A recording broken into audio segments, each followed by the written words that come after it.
시간이 되어서 청년부 예배를 하나님께 드리도록 하겠습니다. 사도신경하심으로 우리의 신앙을 고백하시겠습니다. 전능하사 천지를 만드신 하나님 아버지를 내가 믿사오며 그 외아들 우리 주 예수 그리스도를 믿사오니 이는 성령으로 잉태하사 동정녀 마리아에게 나시고 본디오 빌라도에게 고난을 받으사 십자가에 못 박혀 죽으시고 장사한 지 사흘 만에 죽은 자 가운데서 다시 살아나시며 하늘에 오르사 전능하신 하나님 우편에 앉아 계시다가 저리로서 산자와 죽은 자를 심판하러 오시리라. 성령을 믿사오며 거룩한 공회와 성도가 서로 교통하는 것과 죄를 사하여 주시는 것과 몸이 다시 사는 것과 영원히 사는 것을 믿사옵나이다. 아멘. 이 시간 오직 주의 은혜로 함께 찬양하시겠습니다.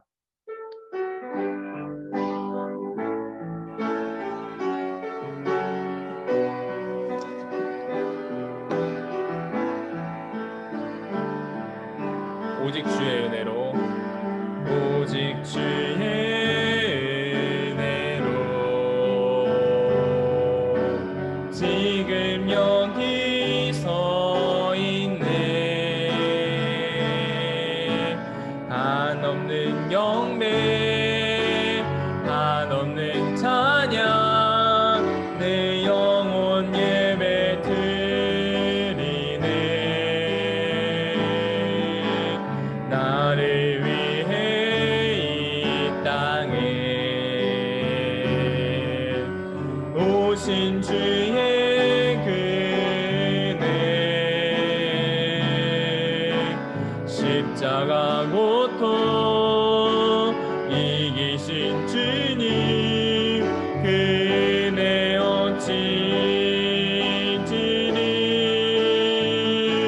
주는 날 채우시네. 주는 보게 하시네. 살아가는 동안 은혜로만 살리 십자가의 은혜. 한 번 더 찬양하시겠습니다. 오직 주의 은혜로, 오직 주의 은혜로 지금 여기 서 있네. 한없는 영배, 한없는 찬양, 내 영혼 예배 드리네. 나를 위해 이 땅에 오신 주의 그네, 십자가 고통 이기신 주님 그네 어찌 지리. 주는 날 채우시네. 주는 보게 하시네. 살아가는 동안 은혜로만 살리 십자가의 은혜. 주는 날 채우시네. 주는 날 채우시네. 주는 보게 하시네. 살아가는 동안 은혜로만 살리 십자가의 은혜로. 아멘. 우리 삶에 끊임없는 은혜를 베푸시는 하나님을 찬양합니다. 이 시간 선한 목자 되신 우리 주 함께 찬양하시겠습니다.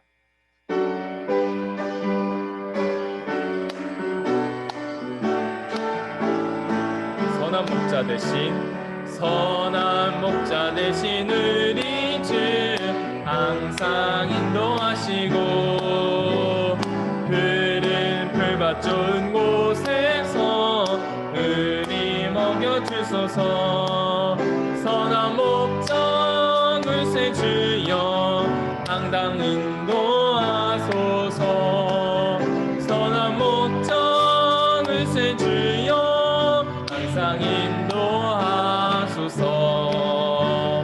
양의 문이 되신 예수여 우리 영접하시고 길을 잃은 양의 무리를 항상 인도하소서. 선한 목적을 세 주여 기도 들어주소서. 선한 목적을 세 주여 기도 들어주소서.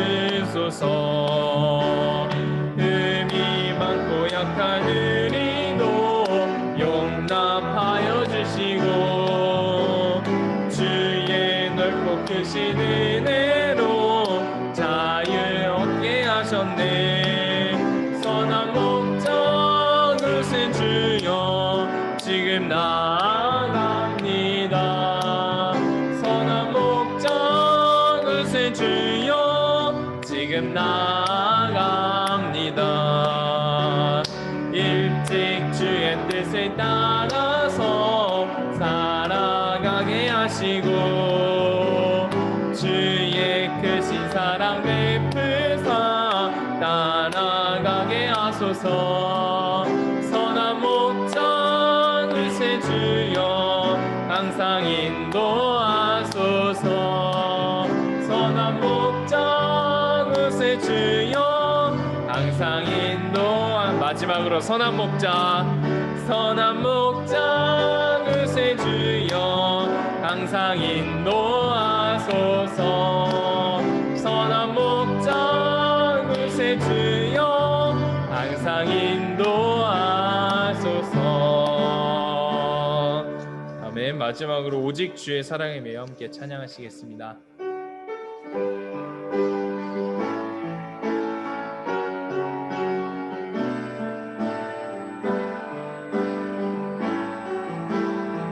오직 주의 사랑에 매여 오직 주의 사랑에 매여 내 영 기뻐 노래합니다. 이 소망의 언덕 기쁨의 땅에서 주께 사랑드립니다. 오직 주의 임재 안에 갇혀 내 영 기뻐 찬양합니다. 이 소명의 언덕 거룩한 땅에서 주께 경배드립니다. 주께서 주신 모든 은혜 나는 말할 수 없네. 내 영혼 즐거이 주 따르렵니다. 주께 내 삶 드립니다. 다시 한번 찬양할까요? 오직 주의 사랑에 매여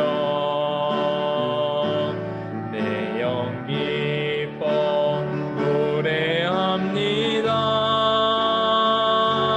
이 소망의 언덕 기쁨의 땅에서 주께 사랑드립니다.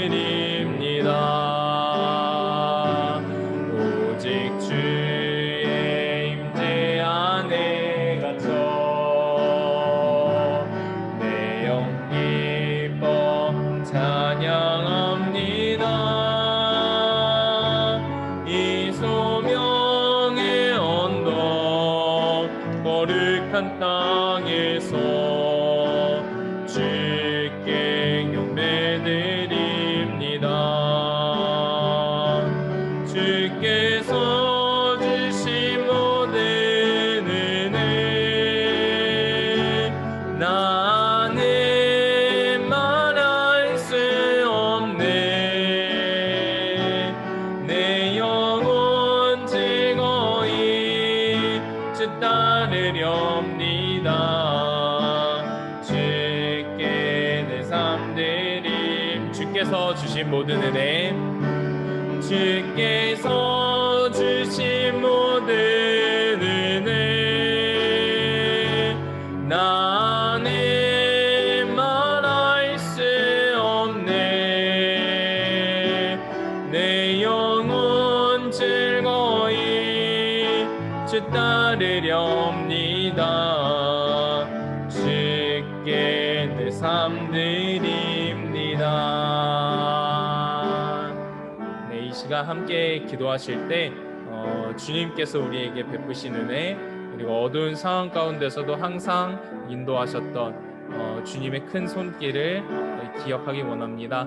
예배를 위해서 우리 말씀 전하실 우리 김금혜 목사님 위해서 우리의 마음밭이 주님을 향해 열리길 이 시간 함께 기도하시겠습니다. 하나님, 우리가 은혜에 대하여 찬양을 하였습니다.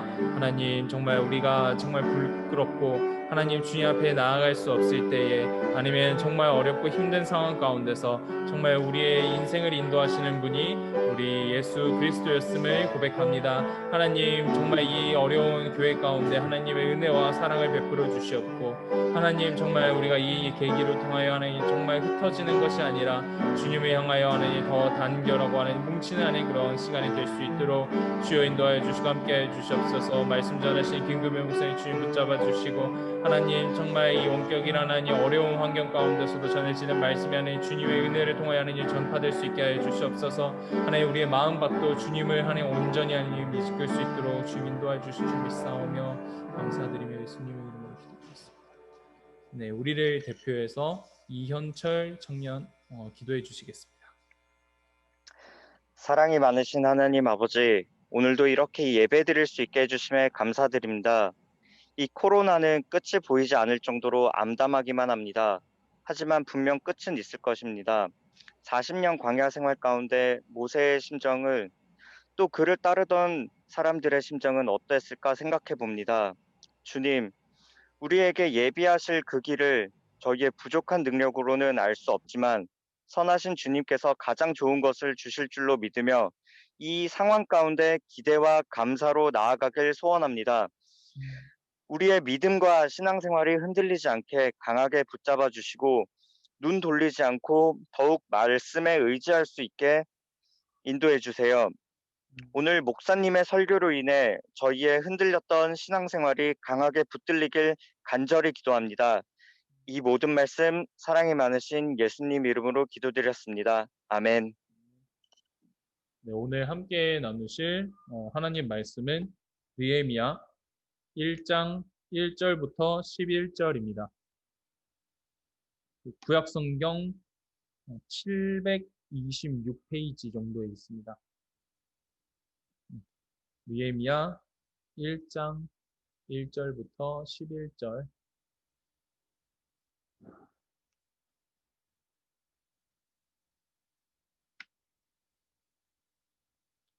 네, 다 찾으셨다고 생각하고 제가 읽어드리도록 하겠습니다. 하가랴의 아들 느헤미야의 말이라. 아닥사스다 왕 제20년 기스르월에 내가 수산궁에 있는데 내 형제들 가운데 하나인 하나니가 두어 사람과 함께 유다에서 내게 이르렀기로 내가 그 사로잡힘을 면하고 남아있는 유다와 예루살렘 사람들의 형편을 물은즉 그들이 내게 이르되 사로잡힘을 면하고 남아있는 자들이 그 지방 거기에서 큰 환난을 당하고 능욕을 받으며 예루살렘 성은 허물어지고 성문들은 불탔다 하는지라. 내가 이 말을 듣고 앉아서 울고 수일 동안 슬퍼하며 하늘의 하나님 앞에 금식하며 기도하여 이르되 하늘의 하나님 여호와 크고 두려우신 하나님이여 주를 사랑하고 주의 계명을 지키는 자에게 언약을 지키시며 긍휼을 베푸시는 주여 간구하나이다. 이제 종이 주의 종들인 이스라엘 자손을 위하여 주야로 기도하오며 우리 이스라엘 자손이 주께 범죄한 죄들을 자복하오니 주는 귀를 기울이시며 눈을 여시사 종의 기도를 들으시옵소서. 나와 내 아버지의 집이 범죄하여 주를 향하여 크게 악을 행하여 주께서 주의 종 모세에게 명령하신 계명과 율례와 규례를 지키지 아니하였나이다.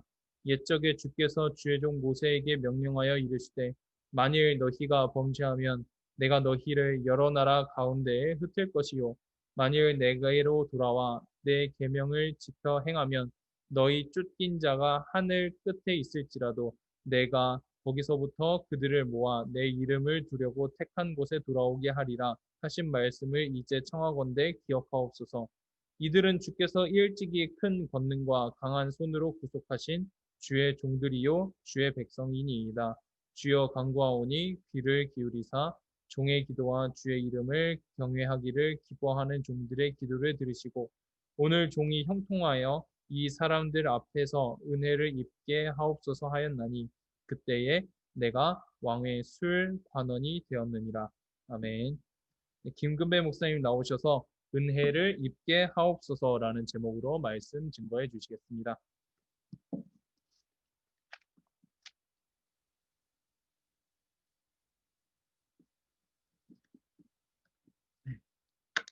여러분 또 일주일 만에 만나서 반갑습니다.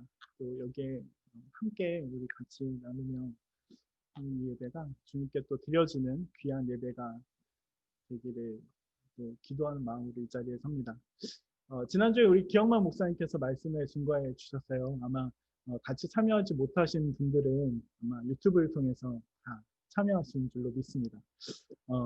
그 말씀을 나누면서 그 올해 처음 가졌던 예수님에 대해서 다 같이 또 다시 나눠야 할까라는 마음이 좀 잠깐 들었었는데 그 전에 그러면 어떤 마음을 가지고 우리가 그 예수님에 대해서 알아가야 할까라는 생각을 하다가 우리 2018년이었던 것 같아요. 내가 처음으로 청년부 와서 첫 수련회 때 나눴던 느헤미야의 말씀을 가지고 이 자리에 좀 섰습니다. 그래서 여러분 한 사람 한 사람이 지금 또 예배를 드릴 수도 없고 어떻게 보면 느헤미야와 비슷한 상황이지 않았을까요? 포로로 끌려갔던 그곳에서 있었던 3세대 혹은 4세대였던 그 사람 그리고 그 사람은 근데 그곳에서 예루살렘을 생각하고 들려온 소식에 절망했습니다. 그러나 거기에서 그치지 않고 그는 기도하는 사람이 되었고 또 그의 기도를 통해서 예루살렘이 다시 회복되고 성벽이 건축되는 또 위대한 역사가 시작되는 것을 우리가 보게 됩니다.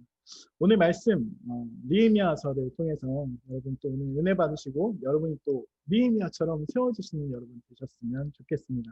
우리 잠깐 기도하고 말씀 나눌게요.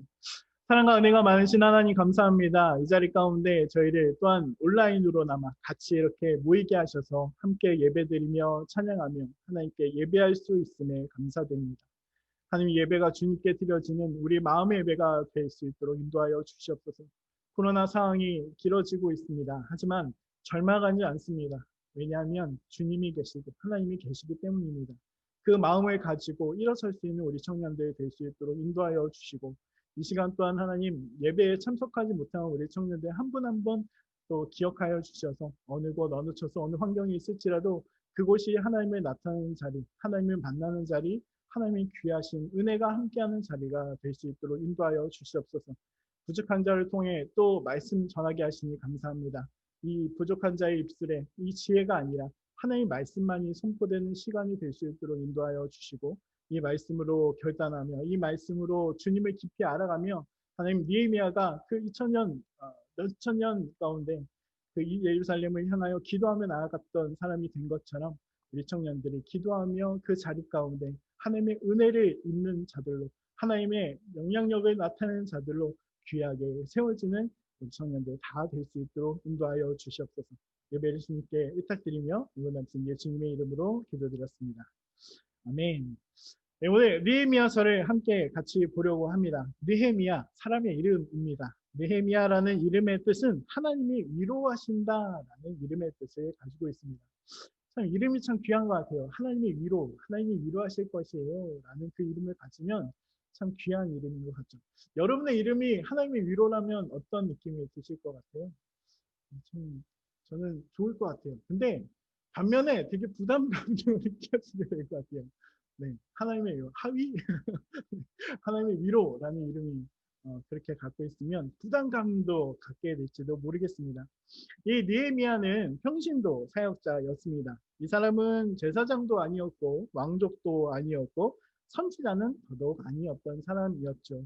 어떻게 보면 평신도 사역자였던 평신도였던 이 느헤미야는 그러나 이러한 사람이었음에도 불구하고 포로 귀한 시기라는 그 특수한 상황 가운데 어떻게 보면 압도적인 영향력을 나타낸 사람이었고 아까도 잠깐 설명해 드렸지만 성벽을 완성시키고 예루살렘이 회복되는 이스라엘 백성이 다시 돌아와서 다시 그 국가의 기틀을 마련할 만한 그 터전을 만들었던 사람이 바로 이 느헤미야였습니다. 그렇다면 이 느헤미야는 어떤 사람이었을까요? 여러분 어떤 사람이라고 생각이 듭니까? 한 두 사람 정도로 생각이 들지 않을까라는 생각이 들기도 합니다. 첫 번째는 최고의 엘리트였다라는 생각이 들 수도 있을 것 같아요. 왜냐하면 지금 후에 11장 후반부에 보면 그가 그렇게 기도할 때 그가 뭐가 돼요? 술관원이 되었다라고 하는 그 표현을 살펴보게 되면 술관원이라는 것은 왕의 술을 관장하는 사람이었죠. 우리가 어디에서 찾아볼 수가 있습니까? 우리 요셉을 한번 생각해 볼 수가 있죠. 요셉의 그 갇혔을 때 술 맡은 사람과 떡 굽는 사람을 만나게 되잖아요. 근데 그 사람들이 어떻게 보면 왕의 최고 신임을 받을 수 있는 사람들이었다라는 것을 우리가 생각해 볼 때 이 술관원이다라는 것은 어떻게 보면 지금으로서는 지금 우리가 생각하기엔 뭐 비서실장 같은 그 위치에 있는 사람이다라고도 생각할 수가 있습니다. 왜냐하면 페르시아 시대에는 술 때문에 독살당하는 일이 참 많이 일어났어요. 왕이 술 때문에 독살당하고 죽임당하고 뭐 다 일어나는 그런 일들도 되게 많이 일어나는 상황 가운데서 그, 술을 마시면 또 현실이잖아요. 마음이 좀 놓여지게 되잖아요. 그런 상황에서 어떻게 보면 최고의 위협이 될 수 있는 사람이 바로 술관원이기 때문에 왕에게 가장 신임을 얻을 수 있는 자리에 올라갈 수 있었다라는 것은 이 사람은 어떻게 보면 최고의 엘리트는 아니었을까라는 생각이 들기도 합니다. 또 어떤 사람은 그렇게 얘기하는 사람들도 있습니다. 보통 사람이었을 것이다. 근데 보통 사람이었다라고 생각을 한다면 이 아닥사스다 왕 어떻게 보면 지금 이 장이 넘어가 보게 되면 그때 그 왕후도 같이 있는 상황 가운데 있게 되는데 그 자리 가운데 함께 할 수 있는 사람이 되었다? 와, 정말 운이 좋은 사람은 아니었을까? 정말 그 운이 좋은 사람이 되어야 그 자리에 있지 않을까라는 생각이 들기도 합니다. 어쨌건 최고의 엘리트였건 보통 사람이었건 어떻게 보면 우리가 천국에 가면 알 수가 있겠죠. 만나보면 이분이 니에미아였구나라는 생각이 들기도 하는데 오늘 말씀 느헤미야서를 전반적으로 쭉 살펴보게 되면 이 느헤미야라는 사람은요 단순히 최고의 엘리트였고 뭐 보통 사람이었고 운이 진짜 운이 좋았던 그런 사람만이 아니라 이 사람은 하나님의 사람이었고요. 하나님의 은혜를 경험하는 사람이었고요. 하나님께 기도하는 사람이었다라는 것을 우리가 알 수가 있습니다. 예레미야서가 그렇게 길지 않아요. 처음부터 읽어보게 되면 12번의 그의 기도가 나오게 되는데 그의 독백에 섞인 기도가 한 9번이나 기록되어 있는 것을 보면 참 이 사람이 많이 기도했구나, 많이 기도하는 사람이었구나 라는 것을 살펴볼 수 있습니다. 우리는 세상 가운데 하나님의 비전을 가진 지도자를 많이 만나기도 합니다. 때로는 뭐 정치적인 사람을 만나기도 하고, 때로는 우리가 교수님 같은 분들을 만나기도 하고, 때로는 우리가 지나다니면서 그런 사람들을 보기도 합니다. 물론 뭐 목사님을 만나거나 우리 신앙에 도움을 주는 졸업자들도 만나게 될 때가 참 많이 있죠. 근데 여러분 하나님의 비전을 가진 지도자라고 한다면 어떤 생각이 드십니까? 몇 가지 정도로 나눌 수가 있지만 그런 사람들도 있을 것 같아요. 세속적인 능력은 정말 탁월한데 신앙의 순수성이 좀 결여되는 사람이 있을 수 있죠. 세상적으로 능력도 정말 탁월하고 신앙도 정말 굳건한 사람이면 정말 금상첨화인데 세속적 능력은 정말 탁월한데 신앙은 그렇지 못한 것 같아 보이는 사람. 그리고 또 어떤 사람이 있습니까? 신앙의 순수성은 정말 좋은데 세상적인 무대에서는 참 힘을 못 쓰는 사람이 있게 될 수도 있죠. 뭐 그 외에도 그런 사람들이 있어요. 신앙의 순수성도 결여되면서 가장 어떤 네, 그런 한 네 가지 부류로 생각할 수도 있을 것 같습니다. 그렇다면 우리가 생각해 볼 때 하나님이 쓰시고자 하는 사람은 어떤 사람인가라는 것을 우리가 한번 생각해 볼 수가 있죠. 여러분 하나님은 어떤 사람을 쓰실까요? 마태복음 10장 16절에 이렇게 기록합니다. 여러분 제가 한번 읽어드릴게요. 보라, 내가 너희를 보냄이 양을 이리 가운데로 보낸가 같도다. 그러므로 너희는 뱀같이 지혜롭고 비둘기같이 순결하라. 예수님께서 제자들에게 말씀하셨던 말씀입니다. 여러분 세상 가운데 하나님의 비전을 가진 지도자들은요. 뱀같이 지혜로워야 되고요. 비둘기처럼 순수해야 합니다. 순결하라. 순결해야 됩니다. 여러분 그런 분들이 되시길 주님으로 축원드리겠습니다. 지혜로워지십시오. 그리고 순결하십시오. 신앙에 있어서는 순결하게 타협하지 마시고 여러분 그 가운데 어떤 것도 주님께서 주시는 지혜로 이겨내시는 여러분이 되시길 바라겠습니다. 그렇다면 오늘 말씀 가운데 어떤 일이 있었는지 한번 살펴보려고 합니다. 어떤 일이 있었는가? 오늘 1절 말씀을 보니까 이렇게 기록해요. 우리 한번 같이 한번 읽어볼까요? 1절 시작. 하가랴의 아들 니에미야의 말이라. 아덱사스다 왕 제12년 기스를 월에 내가 수상궁에 있는데 네, 1절 가운데 보니까 소개를 하고 있어요. 니에미야라는 사람이 있는데 이 사람이 있는지 아닥사스다 왕이 있는지 딱 12년이 지났습니다. 12년이 지난 그 상황 그 가운데 내가 수상궁이라는 곳에 있었다라고 하는 표현이 등장하죠. 수상궁은 페르시아가 겨울이 되면 거기서 옮겨왔던 어떻게 보면 별장과 같은 궁전이 바로 수상궁입니다. 그러니까 페르시아 제국이 거대했잖아요. 그러니까 거대했으니까 뭐 겨울에는 춥고 그런 곳이 있었겠죠.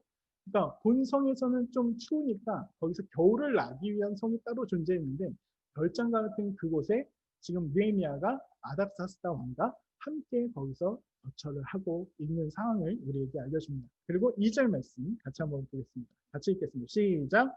내 형제들 가운데 하나인 하나니가 두어 사람과 함께 유다에서 내게 이르기로 내가 그 사로잡힘을 면하고 남아있는 유다와 예루살렘 사람들의 형편을 묻은즉 3절까지 읽겠습니다. 시작. 그들이 내게 이르되 사로잡힘을 면하고 남아있는 자들이 그 지방 거기에서 큰 환난에 당하고 능력을 받으며 예루살렘 성은 허물어지고 성문들은 불탔다 하는지라. 아멘. 들려온 소식이 무엇이었어요? 절망적인 소문이었죠. 동생이었던 하나님이라는 사람이 와서 그에게 말씀을 전해주는데 그것이 뭐냐면 지금 예루살렘 성이 불타버렸고요. 그 성이 다 무너져 버렸고요. 사람들은 사로잡혀갖고 지금 난리가 났습니다. 다 지금 난리가 났어요. 다 파쇄되고요. 그 성벽을 건축하려고 했는데 그 다 무너져 버렸습니다. 라는 그런 소식을 전해주고 있습니다.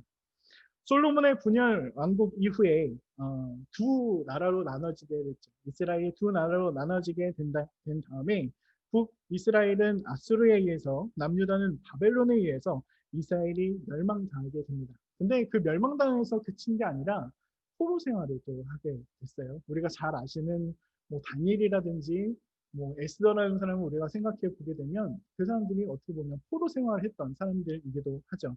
이렇게 포로 생활을 한 지 70년이 있은 그 이후에 에스라서 1장 11절의 말씀을 보게 되면 고레스 왕이라는 페르시아를 어떻게 보면 공격했던 그 왕이 고레스 실린더라는 조서를 내려서 고레스 조서를 내려가지고 이 귀환 명령을 내리게 됩니다. 그래서 에스라서 1장 1절부터 11절에 보게 되면 스룹바벨이 1차로 5만 명 정도의 사람을 데리고 이스라엘로 다시 귀환을 하게 되죠. 귀환을 하게 돼서 무엇을 했을까요, 여러분? 무엇을 했을 것 같아요? 우리나라 사람이 잘하는 게 있어요. 우리나라 사람이 이렇게 외국 같은 데 가면 지금은 제가 어렸을 때 이렇게 가면 꼭 그렇게 교회를 줬던 기억하십니까? 제가 너무 나이가 많이 든 거 아닌지 모르겠어요. 한인타운 같은 것들이 이렇게 되면 한인교회를 이렇게 줬던 그 생각이 아직도 나요. 지금은 아마 좀 바뀌었던 것 같은데 제가 어렸을 때 들려오는 소문들 뭐 그런 것들을 보게 되면 교회부터 줬던 그리고 어떻게 보면 그 청교도의 첫 신앙이 그거였잖아요. 아메리카 대륙에서 교회부터 지었던 것들을 보게 되지 않습니까? 그렇습니다. 이스라엘 백성들 귀환한 다음에 무엇을 지었냐면 성전을 건축했어요. 성전을 건축하고 때는 어떤 사람은 성전이 건축된 그것을 보고 너무나 감격해서 울고 또 그 예전 성전의 그 위대함을 보았던 사람들은 아 이거밖에 안 돼서 또 우는 그 일도 있게 됐습니다. 그리고 2차로 에스라를 포함한 사람들이 귀환을 하게 됩니다. 그래서 에스라의 부흥과 성벽 재건 운동이 일어나게 돼요. 그런데 이것을 탐탁하게 않게 여기던 사람들이 있었죠. 성벽이 건축되게 되면 이스라엘 가운데 성벽이 건축되게 되면 제일 피해를 본 사람이 누구였을까요, 여러분? 누가 가장 많이 피해를 보고 있었을까요? 여러분 생각해 보십시오. 이스라엘 다시 포로를 갔다가 돌아왔어요. 5만 명의 사람들, 되게 많은 사람들이 왔을 거예요. 많은 사람들이 뭐 돈도 가져왔을 것이고 많은 것들 막 가져오고 왔을 텐데 여러분 페르시아 그리고 바벨론의 정책은요. 이 사람들만 이주시키는 게 아니고요. 이 사람들은 이주시키고 다른 곳에 있는 사람들은 또 역으로 이주시키는 그런 일들이 있었습니다. 그렇게 되면 70년을 이 사람들은 밖에서 생활했지만 그 70년을 다시 역으로 이주해서 살던 사람들이 있었다라는 거예요. 이 사람들은 어떻게 보면 이스라엘 사람들이 다시 오는 것을 갈망하지 않았을 것이라는 거죠. 그리고 그 주변에 이스라엘 백성들에게 영향력을 미치고 있었던 많은 총독과 그리고 많은 열거되는 많은 사람들이 이스라엘 백성들이 와서 그래 성전은 너네가 뭐 짓는다고 치자. 그러나 성전을 건축하게 되면 간섭을 할 수가 없거든요. 그죠? 성경은 어떻게 보면 치안을 이룩할 수 있고 어떻게 보면 그 안에서 공성전까지 벌일 수 있는 어떻게 보면 무력적인 그런 시위도 할 수 있는 곳이 바로 성벽이었기 때문에 성벽을 짓는다라는 것은 그 주위에 있던 사람들, 주위의 영향력을 나타내는 사람들에게 가장 싫은 일들이 바로 그것이었을 것입니다. 그래서 이 사람들은 아닥사스다 왕, 지금 배경이 아닥사스다 왕이잖아요. 이 왕의 아버지 때부터 계속해서 상소문을 올렸어요. 그리고 아닥사스다 왕은 패전의 아픔을 겪었던 왕이다라고 우리가 생각을 할 수가 있는데, 그리고 아버지가 독사에 당하시거든요. 독사에 당했죠. 패전의 아픔도 겪었죠. 그러니까 뭐 그런 것들이 많았겠죠. 그런 이 왕에게 상소문을 올리는데 뭐라고 이렇게 하냐면 사마리아인들이 아닥사스다 왕에게 어, 에스라서 4장 7절에서 23절의 내용을 이렇게 싹 살펴보면 우리 읽으면 좋겠지만 지금 조금 설명을 해드릴게요. 뭐라고 보내냐면 왕이여 왕이여 이 이스라엘 백성들이 지금 성벽을 건축합니다. 근데 이 성벽을 건축하는 이유가 자신들의 치안을 위해서가 아니라 왕에게 세금도 안 내고 유프라데스강 서쪽을 장악하기 위한 그 발판이 되는 것입니다. 그렇게 상소문을 보냅니다. 아닥사스 왕은 그걸 듣고 대노합니다. 그래서 군대를 보내서 완전히 짓밟아버리는 사건이 있어요. 그 전에 일어나게 됐습니다. 그 소식이 이제서야 13년이 지난 지금에서야 이 느헤미야에게 들려온 소문이 되었다는 거예요. 그런데 이런 소문을 딱 듣고 나서 어떤 생각이 드세요? 만약 여러분이라면 이런 소문이 들렸을 때, 이러한 이야기가 들렸을 때, 여러분은 느헤미야처럼 어떻게 보면 절망할 수 있을까요? 절망적인 마음이 들 수도 있었겠죠. 사실 한번 생각해 보시기 바랍니다. 느헤미야는 포로기의 한 4세대 정도 되는 사람이죠. 4세대 정도. 3세대나 4세대. 아버지, 그러니까 벌써 이스라엘은 할아버지 때 왕국이에요. 우리 지금 조선 생각하면서 울는 사람 없잖아요. 그죠? 지금 조선이 망했어. 조선이 어떻게 뭐 울면서 기도하는 사람 없잖아요. 할아버지 시대 때 망해버린 이스라엘 그리고 지금 여러분은 다른 곳에서 그것도 수상궁이라는 어떻게 보면 페르시아 바사의 겨울휴양지라는 곳에서 왕과 함께 지내고 있는 뭐 대신이 될 수도 있고 거기서 뭐 일하는 사람이 될 수도 있죠. 어떻게 보면 엄청난 권세와 부귀영화를 누리고 있었던 사람이었습니다. 전혀 그럴 필요 없는 일에 목숨을 걸 이유는 없던 것 같아요. 포로 4세 신분이었죠. 망해버린 할아버지의 나라였죠. 언어나 문화, 생활 습관이 전혀 다른 곳에서 있었던 그 느헤미야였습니다. 그러나 이 느헤미야가 이 예루살렘의 비극에 울며 금식하며 주야로 기도하기 시작합니다. 우리에게 들려오는 많은 소문들이 있습니다. 요즘은 또 유튜브를 통해서 뭐 우파 진영에서 좌파 진영에서 막 정말 너무나 많은 정보들이 쏟아져 들어오는 이 상황. 여러분 근데 이 상황을 주의 깊게 보면 참 이 나라가 걱정되잖아요. 여러분 그때 무엇을 하시겠습니까? 여러분 무엇을 하시겠어요? 느헤미야는요 기도했다라고 오늘 본문은 말씀하고 있습니다. 여러분 기도하는 사람이 되어야 됩니다. 왜일까요?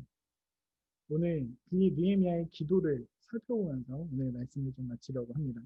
자, 그렇다면 무엇을 가지고 어떻게 그리고 왜 느헤미야는 기도할 수 있었을까요? 첫 번째로 느헤미야는 하나님이 누구신지 알았기 때문에 그는 기도했습니다. 우리 5장이래요. 자, 4절에 이렇게 기록하죠. 내가 이 말을 듣고 앉아서 수일 울고 수일 동안 슬퍼하며 하늘의 하나님 앞에서 금식하며 기도하며 이렇게 기도하죠. 5절 같이 한번 읽겠습니다. 시작. 이르되 하늘의 하나님 여호와 크고 두려우신 하나님이여 주를 사랑하고 주의 계명을 지키는 자에게 언약을 지키시며 긍휼을 베푸시는 주여 간구하나이다. 아멘. 여러분 이 기도가 얼마나 귀한지 모르겠습니다. 느헤미야는요 하나님이 누구신지를 알았어요. 어떤 분이신지를 알았어요. 그리고 지금 이 상황 가운데 이 상황을 역전시킬 수 있는 분이 누구인가라는 것을 느헤미야는 알았습니다. 이 예루살렘을 회복시키실 수 있는 지금 다 무너지고 지금 아닥사 상황에 그 처벌되었던 그 모든 것을 다시 회복시킬 수 있는 분은 왕이 아니었고요. 내가 아니었고요. 누가 아니라 뭐 위대한 스룹바벨 같은 뭐 에스라 같은 그런 성경 학자 뭐 그런 사람이 아니라 이것을 해결할 수 있는 분은 하나님이십니다. 라고 하는 이 고백을 느헤미야는 여기서 하고 있고 그 고백이 바로 그 기도의 시작이 되기 때문입니다. 여러분 하나님을 아시는 귀하신 분이 되시길 바라겠습니다. 하나님은 크신 분이십니다. 어떤 모든 것도 바꾸실 수 있는 분이 바로 하나님이십니다. 그분께 기도하신 분이 되시길 바랍니다. 그는 이렇게 기도하죠. 크고 두려우신 하나님이요 라고 기록합니다. 그리고 또한 이렇게 기도해요. 긍휼을 베푸시는 주여 간구하나이다. 이 가운데는 하나님의 전능하심을 아는 그 인지 능력이 있죠. 우리가 누군가에게 부탁을 할 때 어떻습니까? 혹시 예배를 준비하는데 예배를 막 준비하는데 아마 카메라 아무도 못 보셨겠지만 제 바로 옆에 한길이가 이렇게 왔었어요. 한길이가 이렇게 와서 아빠 옆에 이렇게 보고 이렇게 V 표시도 하고 막 그랬는데 여러분 한길이한테 예배 준비를 맡길까요? 아니죠. 여러분 같으면 어린 아이한테 중요한 일을 맡기시겠습니까? 아니죠. 그런 것과 동일하죠. 하나님이 누구시라는 생각이 없다면 하나님이 하실 수 있는가라는 믿음이 없다면 우리는 그것을 기도하지 못한다라는 것입니다. 하나님이 누구신지를 아는 느헤미야는 이것을 바꾸실 수 있는 하나님 이것이 분이 바로 하나님이신 걸 알았기 때문에 그는 하나님께 이렇게 기도하기 시작하죠. 그리고 그는 이렇게 기도합니다. 긍휼을 베푸시는 주여 간구하나이다. 이것을 역어로 바꿔 말하면 내가 기도하는 것을 들으시는 하나님이라고 바꿔볼 수가 있습니다. 내 기도를 들으실 것을 믿기 때문에 기도할 수 있다는 거예요. 기도는 주님 들으십니다. 그리고 그 기도를 어떻게 해야 됩니까? 그 기도는 무엇인가? 바로 하나님의 마음을 품고 기도하는 느헤미야가 되었기 때문에 그렇죠. 두 번째로 6절의 말씀을 한번 읽어볼까요? 두 번째 6절의 말씀으로 느헤미야가 어떤 기도를 했는지 한번 살펴보도록 하겠습니다. 6절 시작.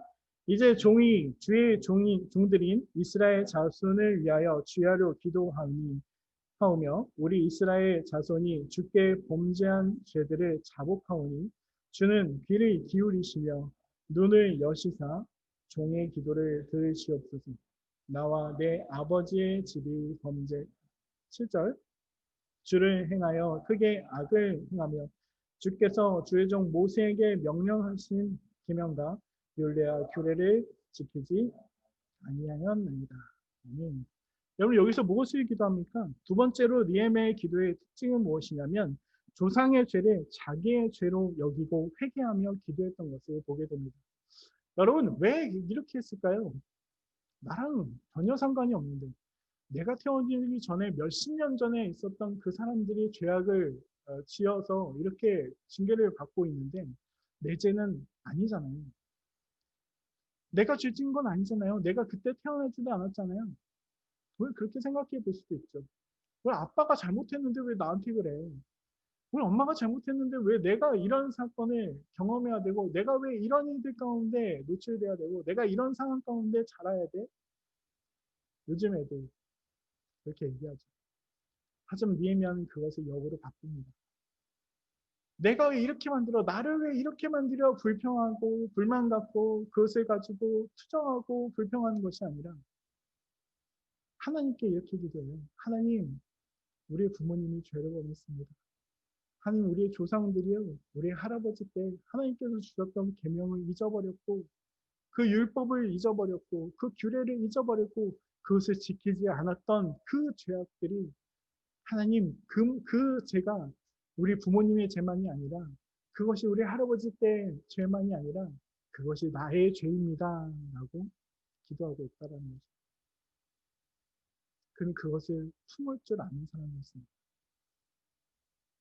자신의 혈육과도 같았던 그 모든 사람들의 그것에 관계를 들거나 그것이 잘못되었으니까 다 바꿔야 된다는 것이 아니라 그것이 나의 죄고 지금 내가 여기 서 있는 것조차 어떻게 보면 그 죄 때문인 것을 이제 내가 주님께 고백합니다 라고 뉘우칩니다. 회개합니다 라고 하는 기도를 하는 니에미아입니다. 여러분 이렇게 기도하시는 분들이 되시길 바라겠습니다. 세 번째 이 니에미아의 기도의 특징은 무엇이냐면 우리 8절부터 10절까지 말씀 같이 한번 읽어보겠습니다. 시작.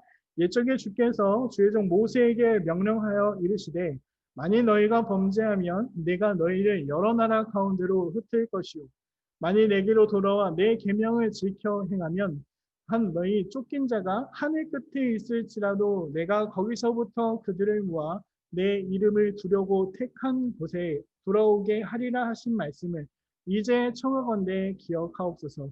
그들은 주께서 이 지기 큰 권능과 강한 손으로 구속한 주의 백성들이요 주의 종이들이요 주의 백성이니라. 아멘. 여러분 여기서 기도하는 건 니에미아는 무엇을 잡고 기도하냐면 말씀을 붙잡고 기도합니다. 여러분 여기에 말씀 나오죠. 하늘 끝에 있을지라도 여러분 기억하세요? 시편에 기록된 이 기록은 니에미아는 기억하면서 그것을 붙잡고 기도합니다. 신명기서에 기록되어 있는 말씀이에요. 사실 8절에서 9절, 신명기서 28절부터 30절까지의 말씀. 사실 종합해 보면 이런 말씀이죠. 너희가 어느 곳에 있을지라도 그것이 하늘 끝일지라도 그곳에서 나를 기억하고 너희가 돌이키면 내가 다시 돌아오게 하겠다라는 그 말씀을 붙잡고 기도합니다. 여러분 올해를 시작하시면서 기도하시면서 시작하시죠. 올해를 시작하시면서 여러분 어떤 말씀을 붙잡고 기도하시면서 시작하셨습니까? 이제 10월의 둘째 주가 다 가고 있어요. 오늘 아침에 주보를 펼쳐봤더니 이제 11주가 지나가면 2020년도 끝나게 되더라고요. 코로나 때문에 예배를 못 드리고 그러나 코로나 때문에 우리 선교사님들 말씀도 들었던 시간이었고 그러나 여러분 지금 여러분의 기도는 무엇을 붙잡고 하는 기도입니까?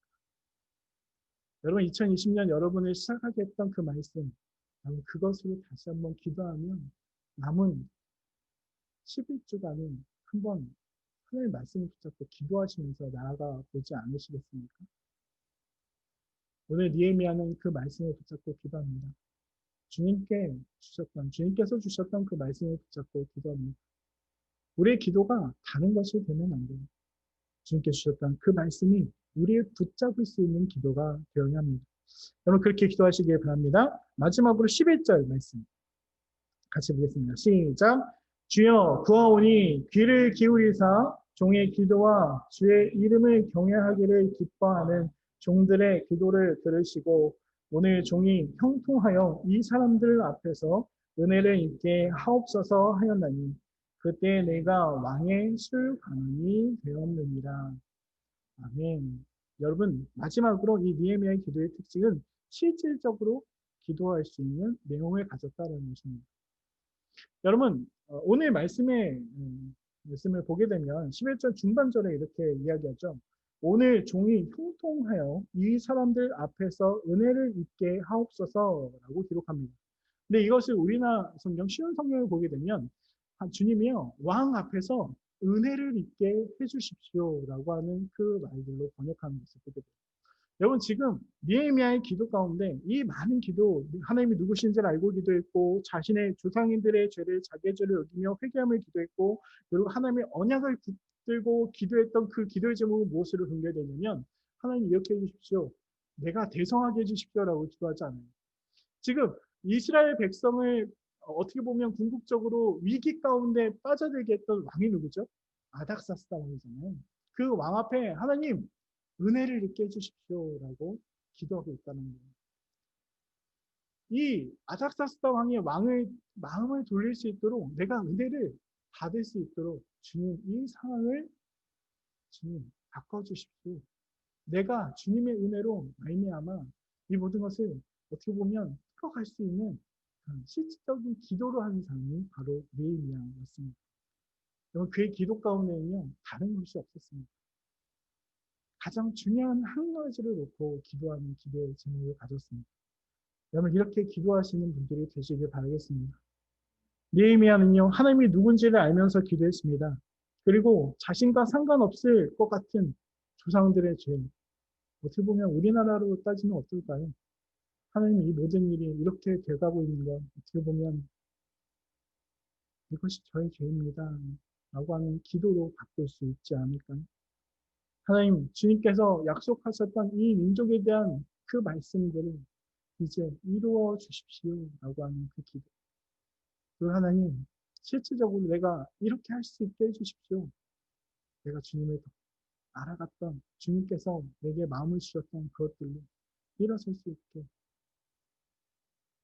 실질적인 내용을 가지고 기도하는 사람이 되어야 합니다. 그렇다면 여러분 무엇을 기도하시겠습니까? 그것을 가지고 기도하십시오. 하나님 마음을 가지고 기도하십시오. 전능하신 하나님을 알고 기도하십시오. 신실하신 하나님의 약속을 붙잡고 기도하십시오. 우리의 실제적인 필요를 위해서 기도하시는 여러분이 되어주시기를 주님의 이름으로 축원드리겠습니다. 그래서 오늘 말씀 마지막 하나님께서 은혜를 베풀어서 이렇게 하시죠. 그때 뭐라고요? 그때부터 같이 읽겠습니다. 시작. 그때 내가 왕의 술관원이 되었느니라. 아멘. 여러분께서 귀한 자리 가운데 귀하게 세워지고 또 귀한 하나님 그 계획 안에 사용되어지는 여러분이 되시기를 주님의 이름으로 축원드리겠습니다. 아멘. 오직 주인 주님 부인을 찬양하시면서 하나님께 준비하신 헌금 드리겠습니다.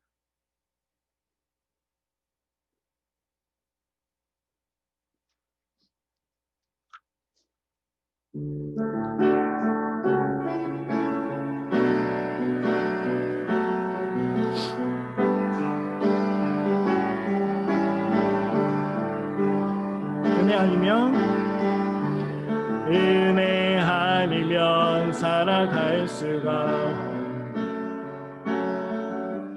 호흡마저도 다 주의 것이니 세상 평안과 위로 내게 없어 예수뿐이네. 은혜 아니면 살아갈 수가 없네. 은혜 아니면 살아갈 수가 호흡마저도 다 주의 것이니 호흡마저도 다 주의 것이니 세상 평안과 위로 내게 없어 예수 오직 예수뿐이네. 오직 예수뿐이네. 크신 계획 다 볼 수도 없고 크신 계획 다 볼 수도 없고 작은 고난에 지쳐도 주께 묶인 나의 모든 삶 주께 묶인 나의 몸 버티고 견디게 하시네. 견디게 하시네. 은혜 아니면 살아갈 수가 없네. 은혜 아니면 살아갈 수가 없네. 나의 모든 것 다 주께 맡기니, 다 주께 맡기니. 참된 평안과 위로 내게 주신 분, 위로 내게 주신 주 예수, 오직 예수뿐이네. 아멘. 여러분, 이 찬양의 가사가 이래요. 은혜 아니면 살아갈 수가 없네. 호흡마저도 다 주의 것이니. 세상 평안과 위로 내게 없어도 예수, 오직 예수뿐이네. 크신 계획 다 볼 수도 없고 작은 고난에 지쳐도 주께 묶인 나의 모든 삶 버티고 견디게 하시네. 여러분, 느헤미야가 보였을까요? 은혜를 있게 해주십시오라고 기도하는 그 기도 가운데는 술 맡은 관원장으로 세워주십시오라는 그런 기도가 있지는 않았습니다. 왜냐하면 그는 하나님의 은혜가 무엇인지, 하나님의 계획 가운데 이렇게 해주십시오라고 하는 그러한 얘기보다 하나님의 은혜가 필요합니다 라는 그 기도였기 때문에 그렇습니다. 여러분, 우리에게 하나님의 은혜가 필요합니다. 아멘이십니까? 하나님의 은혜가 필요합니다. 우리에게, 우리의 가정에, 이 나라 가운데 하나님의 은혜를 베풀어 주십시오. 기도할 수 있는 여러분 되시길 바랍니다. 이 시간 잠깐 기도했으면 좋겠어요. 이렇게 같이 한번 기도했으면 좋겠습니다. 주님, 은혜가 필요합니다. 나의 삶 가운데 은혜가 필요하고, 나의 가정 가운데 은혜가 필요하고, 하나님 이 나라 가운데 하나님의 은혜가 필요합니다. 이 시간 같이 짧게 반주 잠깐 해주시면 우리 같이 한번 기도했으면 좋겠습니다. 기도하겠습니다. 사랑과 은혜가 많으신 하나님, 아버지, 하나님의 은혜가 필요합니다. 하나님의 은혜가 필요합니다. 하나님의 말씀이 필요합니다. 하나님이 주님께서 주셨던 말씀을, 하나님의 은혜를 구합니다. 우리 청년들의 마음과 주님의 크신 위로함, 은혜가 함께할 수 있도록 인도하여 주시옵소서. 느헤미야가 4개월이라는 시간 동안 아픔으로 기도하고 민족의 고통을 놓고, 할아버지 나라의 아픔을 놓고 기도합니다. 하지만 하나님, 그의 기도 가운데는 주님이 누구신지를 아는 기도가 있었고, 주님의 민족에 대한 아픔이 있었고, 그들의 죄악이 나의 죄악이라는 고백이 있었습니다. 무엇보다 신실한 하나님의 말씀을 붙잡는 기도가 있었습니다. 우리 말씀을 통해서 그리고 기다립니다. 주님 은혜를 베풀어 주십시오. 주님 은혜를 더하여 주십시오. 주님의 은혜가 필요합니다. 기도하는 그 기도가 응답하신 하나님, 이 시간 함께 기도하는 우리 청년들 은혜를 베풀어 주시는 하나님의 은혜를, 부르신 하나님의 은혜를 경험할 수 있도록 인도하여 주시옵소서. 사랑과 은혜가 많으신 하나님, 감사합니다. 오늘 이 자리 가운데 저희를 불러 모아 주시고, 또 랜선으로, 또 하나님 온라인으로 같이 함께하여 주시니 감사합니다. 하나님, 주님의 은혜가 필요합니다. 우리의 마음 가운데 주님의 은혜가 필요합니다. 하나님, 우리 가정 가운데 주님의 은혜가 필요합니다. 하나님, 이 나라 가운데 세계적인 코로나 이상 가운데 하나님의 은혜가 필요합니다. 주님의 은혜를 더하여 주십시오. 하나님의 은혜를 내려 주십시오. 우리가 주님의 은혜 가운데 경험하며 나아가는 우리 영광의 청년들 되게 하여 주시고, 우리 영광의 성도들의 가정들이 되게 하여 주시고, 하나님께 세우신 이 나라 대한민국이 되게 하여 주셔서 하나님, 이 나라를 통해서 하나님께서 갖고 계신 위대하고 큰 뜻을 이룩해 나가는 나라 민족이 될 수 있도록 인도하여 주시옵소서. 또 이 주일의 삶이 시작됩니다. 하나님, 어느 곳 어느 처소 어느 환경에 있을지라도 그곳이 하나님 은혜를 경험하는 자리가 되게 하여 주시고, 그 가운데 빛과 소금의 영을 감당하는 우리 청년을 되게 하여 주셔서 하나님, 느헤미야처럼 귀하게 쓰임받고 느헤미야처럼 귀하게 세워지고 하나님의 귀하신 이들 가운데 능력으로 나타나는 우리 영광의 청년들이 되게 하여 주시옵소서.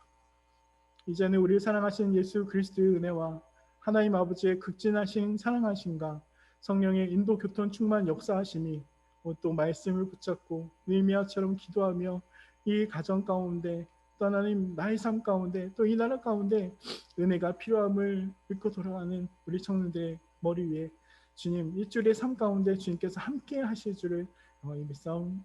주님께 있을 것을 주님 예수 그리스도의 이름으로 간절히 축원드리옵나이다.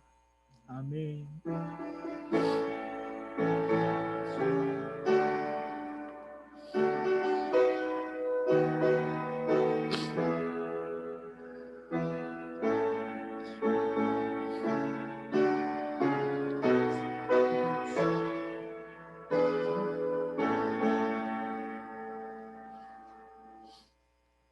예배를 마쳤습니다.